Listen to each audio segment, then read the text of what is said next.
Good morning BSc third year. आज हम start कर रहे हैं फोटोसिंथेसिस के फैक्ट्स। हम पढ़ चुके हैं काफी कुछ। आज हम नया फैक्ट्स पढ़ेंगे, क्वांटम रिक्वायरमेंट। ये 14 फैक्ट है, 13 नंबर का फैक्ट पढ़ रहे हैं। क्वांटम रिक्वायरमेंट, क्वांटम या फोटोन, क्या होता है क्वांटम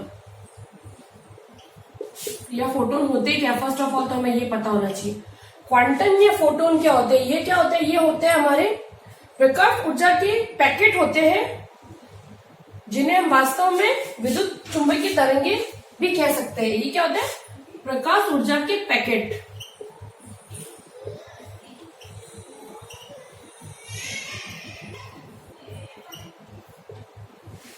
पैकेट होते हैं जो कि वास्तव में, जो कि क्या होंगे? वास्तव में चुंबकीय तरंगे,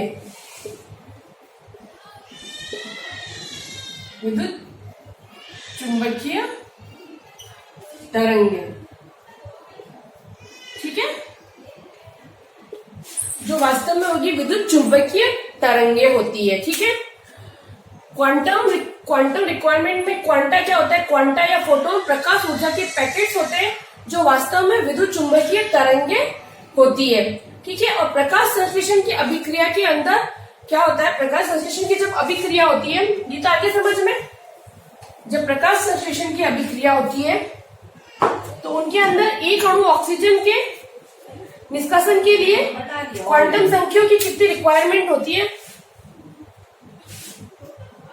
प्रकाश संश्लेषण की प्रक्रिया में जब फोटोसिंथेसिस की रिएक्शन होती है, फोटोसिंथेसिस की प्रक्रिया के अंदर क्या होता है? एक अणु ऑक्सीजन के निष्कासन के लिए, एक अणु ऑक्सीजन के निष्कासन के लिए जितने क्वांटम की, जितने फोटोन या क्वांटा की, जितने फोटोन या क्वांटा की आवश्यकता होती है, उसे बोलते हैं क्वांटा रिक्वायरमेंट। क्वांटम रिक्वायरमेंट क्या होती है?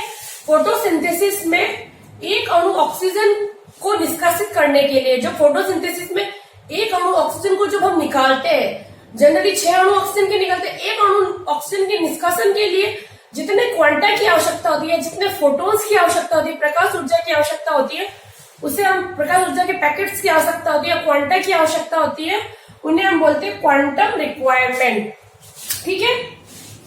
प्रकाश संश्लेषण की प्रक्रिया में एक अणु ऑक्सीजन के निष्कासन हेतु जितने क्वांटम संख्या की आवश्यकता होती है, जितने फोटोन संख्या की आवश्यकता होती है, उसे बोलते हैं क्वांटम रिक्वायरमेंट। इमर्सन ने क्वांटम रिक्वायरमेंट 8 बताई थी। जो साइंटिस्ट था इमर्सन ने क्वांटम रिक्वायरमेंट कितनी बताई थी? क्वांटम रिक्वायरमेंट बताई थी 1। Quantum requirement equals to 8। Quantum requirement कितनी होती है? 1। कैसे होती है? अब क्वांटम यील्ड को अगर हम कैलकुलेट करें, क्वांटम यील्ड इक्वल्स टू, इसको लिख सकते हैं क्वांटम यील्ड को QY, एक अणु ऑक्सीजन के लिए तो 1/8 लिख सकते हैं इसे हम। अब अगर इसकी डेफिनेशन लिखे तो इसकी डेफिनेशन क्या होगी क्वांटम यील्ड की? According to Emerson quantum yield की डेफिनेशन ऐसे लिख सकते हैं, क्वांटम यील्ड इक्वल्स टू एक क्वांटम अवशोषण पर मुक्त ऑक्सीजन अणुओं की संख्या, एक क्वांटम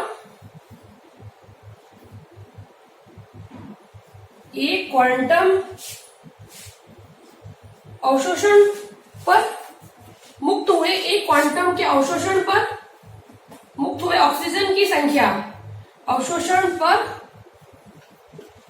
मुक्त हुए ऑक्सीजन अणुओं की संख्या क्या कहलाती है? Quantum yield. क्वांटम यील्ड की डेफिनेशन इमर्सन ने क्वांटम रिक्वायरमेंट 8 बताई थी और क्वांटम यील्ड बताई थी। क्वांटम यील्ड इक्वल्स टू 1/8 कैसे लिखा उसने बताया, एक क्वांटम अवशोषण पर जितने ऑक्सीजन के अणु मुक्त होते हैं, ऑक्सीजन के अणुओं की जितनी संख्या मुक्त होती है, उन संख्या को बोलते हैं क्वांटम यील्ड।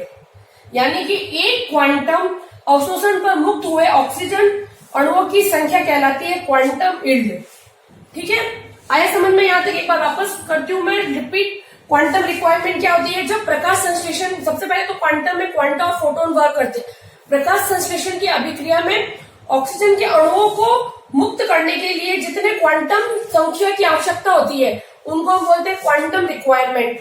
फिर एक साइंटिस्ट एमर्सन ने क्वांटम रिक्वायरमेंट इक्वल टू 8 बताया। क्वांटम यील्ड के बारे में बताया। क्वांटम यील्ड क्यू वाई से इसको डिनोटेड किया जाता है। क्यू वाई इक्वल टू 1/8, यानी कि एक क्वांटा के अवशोषण पर मुक्त हुए ऑक्सीजन अणुओं की संख्या, कितने ऑक्सीजन के अणु मुक्त होते हैं उसे बोलते हैं क्वांटम यील्ड।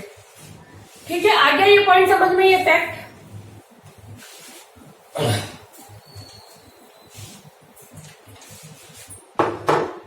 फिर नेक्स्ट है PAR।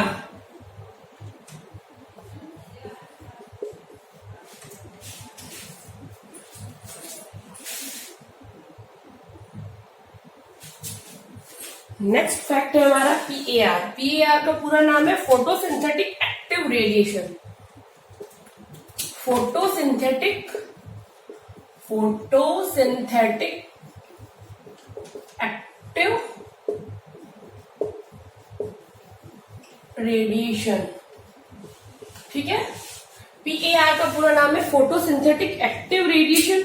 ये कितनी होती है? 400 to 700 के बीच, 400 to 700 नैनोमीटर के बीच होती है।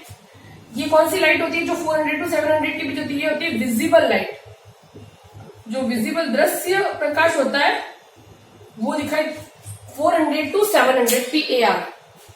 ठीक है, प्रकाश संश्लेषण के लिए आवश्यक प्रकाश की रेंज, जो प्रकाश संश्लेषण, ये PAR मतलब क्या होता है? PAR प्रकाश संश्लेषण के लिए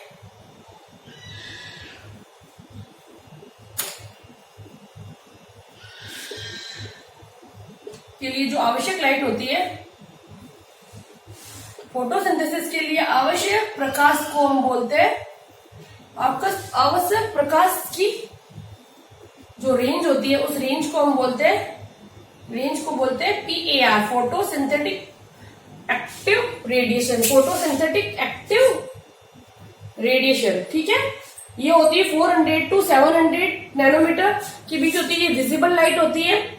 और ये क्या इसके डेफिनेशन में हम लिख सकते हैं, प्रकाश संश्लेषण के लिए जो आवश्यक प्रकाश की रेंज होती है, प्रकाश की जो मात्रा होती है एक तरह से, उसको हम बोलते हैं फोटोसिंथेटिक एक्टिव रेडिएशन या PAR। ठीक है, अगर PAR से, इससे विजिबल लाइट से ऊपर जाते हैं तो कौन सी लाइट आती है? Infrared light. और इससे नीचे जाते हैं तो UV लाइट। ठीक है, ये इसकी होती है 390 और ये होती है 760। ठीक है, आगे समझ में यहां तक। फिर नेक्स्ट है फोटोसिंथेटिक पिगमेंट्स। ये तो हमारे फैक्ट्स कंप्लीट हो गए। अब नया टॉपिक स्टार्ट कर रहे हैं। फैक्ट्स कंप्लीट हो गए। इन फैक्ट्स को तुम याद कर लेना, एग्जाम में डायरेक्ट क्वेश्चन आता है फैक्ट्स के ऊपर। अभी नेक्स्ट है हमारा, नेक्स्ट टॉपिक है photosynthetic pigment. Photosynthetic pigment. Photosynthetic pigment कौन कौन से है? फोटोसिंथेटिक पिगमेंट को मेजरमेंट किया गया था सबसे पहले पेपर क्रोमेटोग्राफी के द्वारा। इसको सबसे पहले मापा गया था, मेजरमेंट किया गया था पेपर क्रोमेटोग्राफी के द्वारा। पेपर क्रोमेटोग्राफी के द्वारा हमने, पेपर क्रोमेटोग्राफी के थ्रू सबसे पहले फोटोसिंथेटिक पिगमेंट के बारे में पता लगाया गया था। इसकी डेफिनेशन क्या होगी? इसकी डेफिनेशन लिखते हैं। इसकी डेफिनेशन, फोटोसिंथेटिक पिगमेंट की क्या डेफिनेशन होगी? इसकी डेफिनेशन होगी, लाइट एनर्जी को एब्जॉर्ब करने वाले पिगमेंट को हम क्या बोलेंगे? वे पिगमेंट जो लाइट एनर्जी को एब्जॉर्ब करते हैं, वे पिगमेंट जो लाइट ऊर्जा को या लाइट एनर्जी को या लाइट एनर्जी को, वे पिगमेंट, वे वर्णक जो लाइट ऊर्जा को अवशोषित करते हैं, एब्जॉर्ब करते हैं, अवशोषित करते हैं, उन्हें कहते हैं फोटोसिंथेटिक पिगमेंट। वह पिगमेंट या वह वर्णक जो कि प्रकाश ऊर्जा को ग्रहण करते हैं, अवशोषित करते हैं, उसे हम बोलते हैं वर्णक, उसे हम बोलते हैं फोटोसिंथेटिक पिगमेंट। ठीक है, सबसे पहले पेपर क्रोमेटोग्राफी के द्वारा उसको मेजर किया गया था। इसको मेजर किया जाता है पेपर क्रोमेटोग्राफी के द्वारा। इसकी डेफिनेशन हमने पढ़ ली कि भाई लाइट को एब्जॉर्ब करने वाले पिगमेंट को हम बोलते हैं फोटोसिंथेटिक पिगमेंट। अभी कितने टाइप्स के होते हैं, इनके टाइप्स पढ़ते हैं, types of photosynthetic pigment. Types कौन कौन से इसके टाइप्स है। फर्स्ट है हमारा क्लोरोफिल। क्लोरोफिल है इसका टाइप फर्स्ट। दूसरा है कैरोटीनॉइड,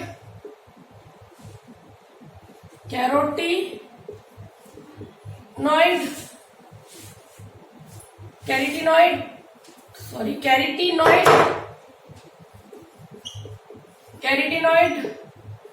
तीसरा है जेंथोफिल, नहीं फाइकोबिलिन।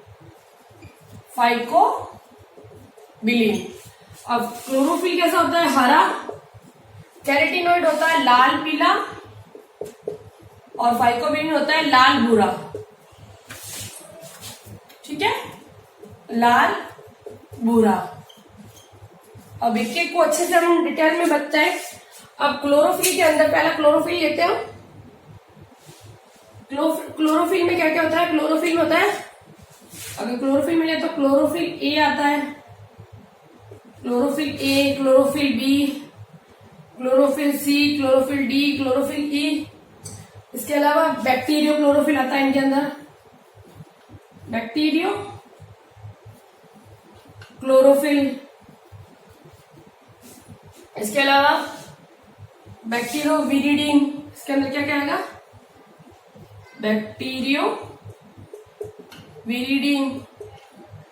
फिर आएगा बैक्टीरियो क्लोरोब्लम,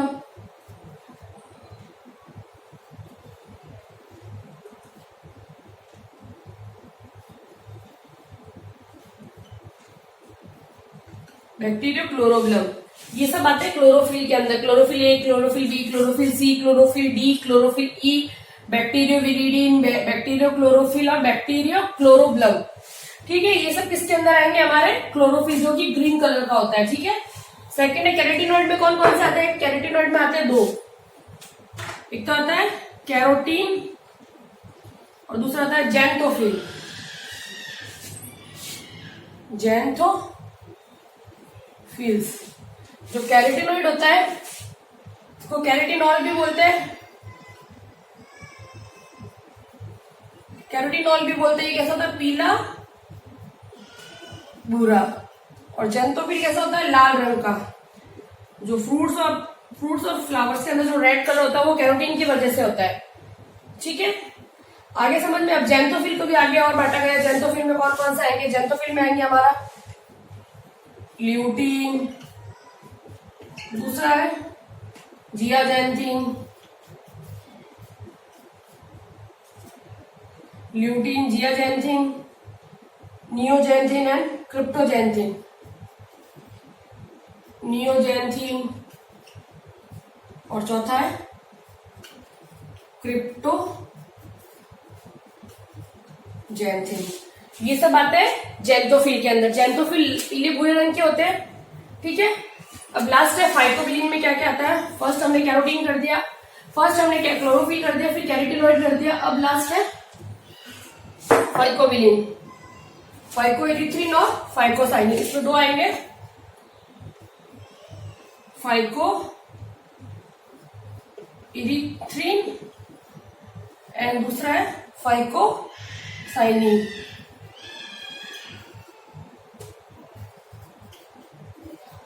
ठीक है, ये कैसा होगा, फाइकोएरिथ्रिन होगा रेड और ये होगा ब्लू और ये होगा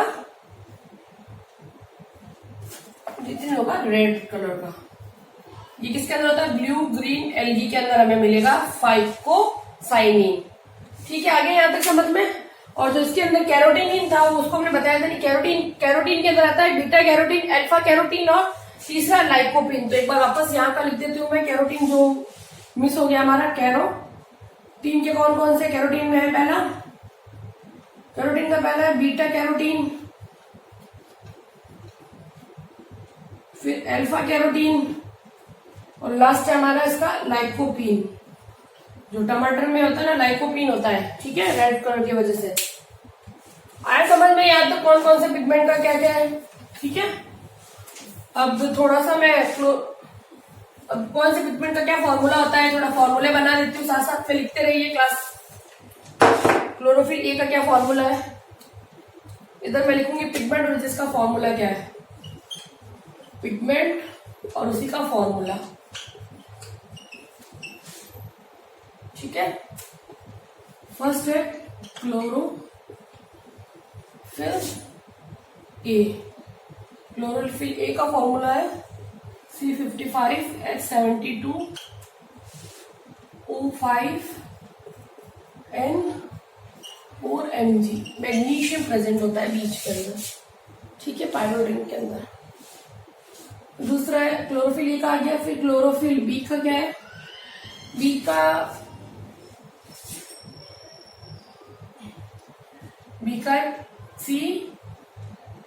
C55H70O6N4 और मैग्नीशियम, ठीक है। ये क्लोरोफिल बी का। तीसरा है कैरोटीन का है, कैरोटीन का C40H56। फोर्थ है जेंथोफिल।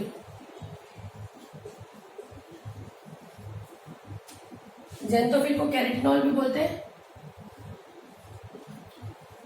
कैरेटिनॉल।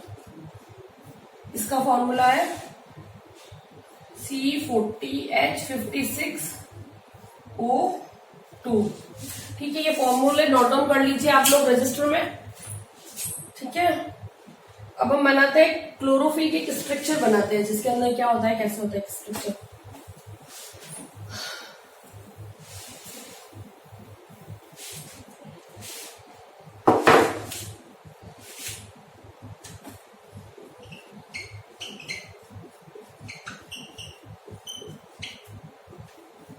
स्ट्रक्चर बनाते रहिए साथ साथ में। बीच में होगा मैग्नीशियम,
अगर CH3 है तो ये क्लोरोफिल ए का स्ट्रक्चर हो गया, क्लोरोफिल ए है। और अगर CH3 की जगह ये क्लोरोफिल CHO है तो ये क्लोरोफिल बी है, ठीक है। आए समझ में यहां तक क्लोरोफिल के स्ट्रक्चर में। क्लोरोफिल के स्ट्रक्चर में जब क्लोरोफिल का स्ट्रक्चर बनाते हैं तो फर्स्ट जो फोर्थ कार्बन होता है उसके ऊपर लिपिड की लेयर होती है, तो इसको हम क्या बोलेंगे, ये क्या हो गया इसका लिपिड लेयर। ये लिपिड लेयर होती है, ठीक है। और ये होता है हेड वाला पार्ट, यहां से यहां तक का ये होता है हेड। इस ये हेड पार्ट होता है, ये टेल पार्ट होता है। अगर यहाँ पर CH3 लगा हुआ है दूसरे पे, यहाँ पे जो तीसरा नंबर कार्बन होता है उसके ऊपर अगर हमने CH3 लगा हुआ है तो क्लोरोफिल ए, और अगर इस तीसरे कार्बन पर CHO लगा हुआ है तो यह क्लोरोफिल बी होता है, ठीक है, आया समझ में? यहां तक ये स्ट्रक्चर बना लीजिए। इसमें कैसा होता है, सक्सिनिक कोएंजाइम प्लस ग्लाइसिन। क्या होता है, जो सक्सिनिक कोएंजाइम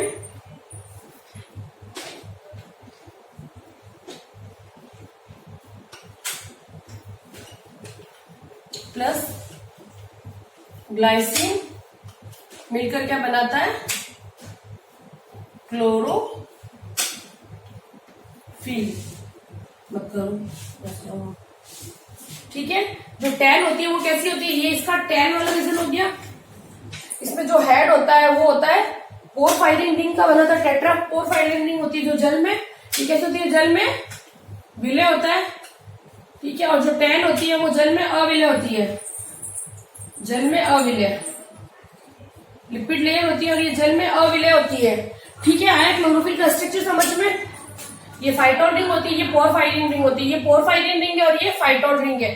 तो इसको यहां लिख सकते हैं, ये कौन सी रिंग है, पोरफायरिन रिंग, पोरफायरिन रिंग, और ये है फाइटोल 10, ठीक है। आया समझ में यहां तक? ठीक है, आगे समझ में यहां तक?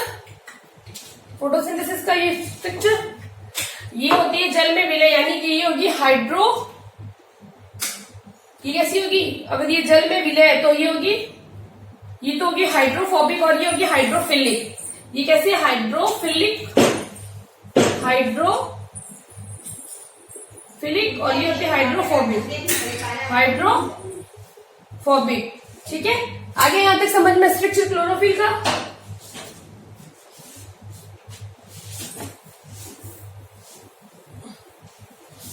यहां तक क्लोरोफिल का स्ट्रक्चर कंप्लीट हुआ है। अब हम पढ़ते हैं इसके अंदर पिगमेंट्स के बारे में। सबसे पहले किसने बताया था, क्लोरोफिल के स्ट्रक्चर का पढ़ लिया हमने। अब क्लोरोफिल का स्ट्रक्चर हमने पढ़ा, क्लोरोफिल के स्ट्रक्चर का सबसे पहले अध्ययन किया गया था 1912 के अंदर। 1912 में किया था इसका अध्ययन विस्टोलर एंड फिशर ने, साइंटिस्ट था जिसने सबसे पहले क्लोरोफिल के बारे में बताया था, वो था विस्टोटर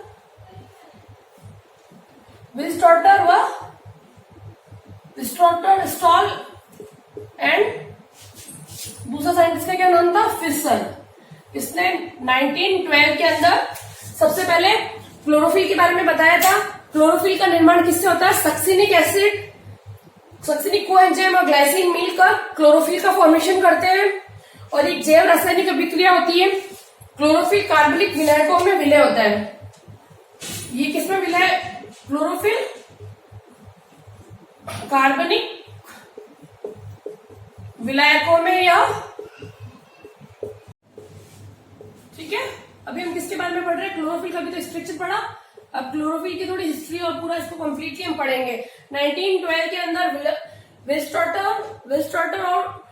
विस्टोटर स्टॉल एंड फिशर ने सबसे पहले क्लोरोफिल के बारे में बताया था। इन्होंने बताया था कि क्लोरोफिल का फॉर्मेशन ग्लाइसिन और सक्सिनिक कोएंजाइम मिलकर क्लोरोफिल का फॉर्मेशन करते हैं, और जो क्लोरोफिल होता है वो कार्बनिक विलायकों में विलय होता है। क्लोरोफिल की संरचना में मुख्यतः हमने दो भाग देखे थे, तो इसको ऐसे लिख सकते हैं, क्लोरोफिल के स्ट्रक्चर में दो भाग ऐसे बना के लिखते हैं हम यहाँ पे, इसको ऐसे लिखते हैं दोनों भाग।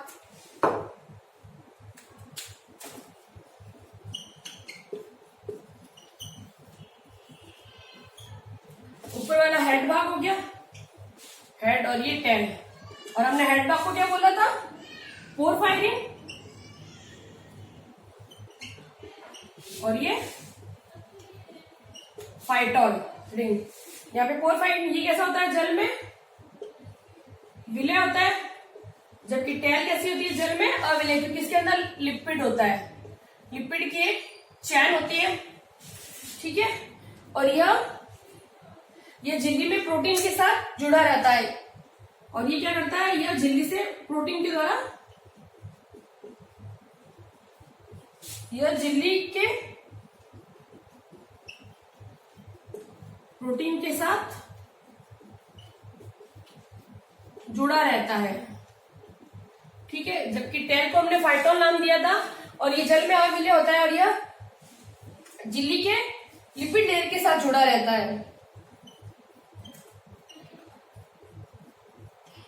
ये झिल्ली के प्रोटीन के साथ जुड़ा रहता है पोरफायरिन, और यह झिल्ली के लिपिड लेयर से जुड़ा रहता है, झिल्ली के लिपिड भाग से जुड़ा रहता है। ठीक है, जो लिपिड भाग होता है झिल्ली के लिपिड लेयर से, तो झिल्ली की जो लिपिड लेयर होती है उसके साथ ये जुड़ा रहता है। ठीक है, दोनों में डिफरेंस पता चल गया। इनके अंदर 4 पायरोल रिंग होती है, 4 पायरोल रिंग। ठीक है, 4 पायरोल रिंग्स होती है, इसीलिए इनको टेट्रा पायरोलिक स्ट्रक्चर भी कहते हैं। 4 पायरोल रिंग होती है, इसीलिए इसको क्या बोलते हैं? Tetrapyrrolic structure. ठीक है, क्योंकि इनके अंदर चार पायरोल रिंग होती है। मैंने स्ट्रक्चर में बताया था तुम्हें, 4 पायरोल रिंग्स प्रेजेंट थी। ठीक है, और इनके केंद्र में क्या होता है? इसके केंद्र में होता है मैग्नीशियम आयन, जो हमने स्ट्रक्चर में बताया था। बीच के अंदर मैग्नीशियम था, इधर चारों तरफ हम जा रहे थे तो एक पायरोल रिंग प्रेजेंट थी। ये जो थी ये क्या थी? ये सब पायरोल रिंग्स थी। ठीक है, आया समझ में स्ट्रक्चर पूरा क्लोरोफिल का। और ये कैसे होते हैं? ये जो हेड पार्ट होता है ये होता है हाइड्रोफिलिक, जबकि जो टेल भाग होता है वो हाइड्रोफोबिक होता है। और यहाँ पर क्या होता है? हाइड्रोकार्बन की चेन प्रेजेंट होती है। यहाँ पे क्या होगी? Hydrocarbon chain present. ठीक है, हो गया स्ट्रक्चर, समझ में आ गया? यहाँ तक स्ट्रक्चर में कोई प्रॉब्लम तो नहीं है तुम लोगों को? दोनों में डिफरेंस पता चल गया। जो हेड पार्ट है उसमें पोरफायरिन रिंग्स होती है, ये जल में अविलय होता है, ये झिल्ली की प्रोटीन के साथ जुड़ा रहता है। इनमें 4 पायरोल रिंग होती है, इसलिए इसको टेट्रा पायरोलिक स्ट्रक्चर भी कहा जाता है। इसके साथ ही इनके केंद्र में मैग्नीशियम आयन प्रेजेंट होता है, और यह एक प्रकार का हाइड्रोफिलिक स्ट्रक्चर होता है क्योंकि जल में विलय होता है। दूसरी टेल है जिनको फाइटोल रिंग कहा जाता है, फाइटोल कहा जाता है, ये जल में अविलय होता है, इसलिए इसको हाइड्रोफोबिक कहेंगे। ये झिल्ली की लिपिड लेयर के साथ जुड़ा रहता है और इसके अंदर हाइड्रोकार्बन की चेन उपस्थित होती है। ठीक है, और हमेशा जो फाइटोल का जो चौथा कार्बन होता है वहीं से पायरोल रिंग जुड़ती है। पायरोल रिंग कहां से जुड़ती है? इनके अंदर हम बोले 4 पायरोल रिंग है, तो पायरोल रिंग कहां से जुड़ती है? चौथे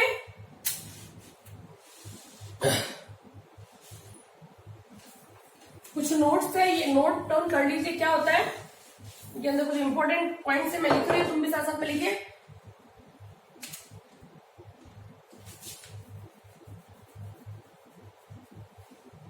जो फाइटल चेन होती है, जो टेल के पास होती है, फाइटल, जो टेल के पास में जो फाइटल चेन होती है, चेन के पास में जो फाइटल चेन होती है वो क्या करती है? फाइटल चेन चौथे पायरोल, जो पायरोल रिंग होती है चौथी पायरोल रिंग के साथ जुड़ती है। ठीक है, ये इंपॉर्टेंट पॉइंट, इसको जरूर लिखिए। तो टेल की जो फाइटोल चेन है वो कहां से जुड़ेगी? चौथे पायरोल रिंग से जुड़ेगी। 4 पायरोल रिंग के हमने गिनी थी 1, 2, 3 एंड 4 से जुड़ा था हमारी फाइटोल चेन। ठीक है, फिर है या क्लोरोफिल है, वो क्लोरोफिल बी में इनके अंदर जब हम देखते हैं तो जो पायरोल रिंग होती है,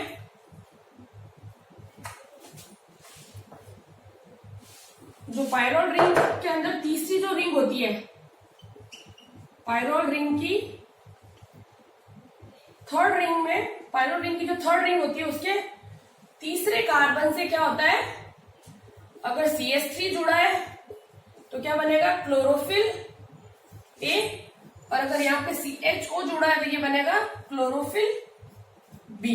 ठीक है, जो पायरोल रिंग होती है थर्ड पायरोल रिंग के तीसरे कार्बन से, जो थर्ड पायरोल रिंग होती है उसके तीसरे कार्बन से थर्ड पायरोल रिंग के, सॉरी एक सेकेंड, जो सेकंड पायरोल होता है, सेकंड पायरोल रिंग जो होती है, सेकंड पायरोल रिंग जो यहाँ प्रेजेंट होती है, मैग्नीशियम है इधर इधर इधर, और फिर इधर हम बोल रहे हैं जो 4th नंबर है, यहां से तो हमने ये पूरी चेन बना दी। तो ये कौन सी हो गई? ये 1, 2, 3 एंड 4। जो 2 होती है सेकंड का जो थर्ड कार्बन होता है, थर्ड कार्बन जो सेकंड नंबर पे जो third carbon, second pyrrole ring का जो थर्ड कार्बन होता है, वहां पर अगर CH3 ग्रुप जुड़ा है तो वो क्लोरोफिल ए बनाएगा, और CHO ग्रुप जुड़ा, एमाइड ग्रुप जुड़ा है तो वो क्लोरोफिल बी बनाएगा। ठीक है, आगे समझ में? एक बार वापस रिपीट कर देती हूँ मैं। जब ये स्ट्रक्चर बनती है क्लोरोफिल के स्ट्रक्चर के अंदर, जो फाइटोल चैन होती है वो हमेशा पायरोल के चौथे पायरोल रिंग के साथ जुड़ती है। यानी कि फाइटोल चैन हमेशा, जो टेल पार्ट होता है फाइटोल का, वो हमेशा पायरोल के जो चौथा पायरोल रिंग होती है उसके साथ जुड़ती है। दूसरा पॉइंट है कि जो पायरोल रिंग का जो सेकंड पायरोल रिंग होती है उसके तीसरे कार्बन से अगर CH3 ग्रुप जुड़ा है तो क्लोरोफिल ए बनेगा, और अगर उसकी जगह पे CHO ग्रुप जुड़ा है तो वह क्लोरोफिल बी बनाएगा।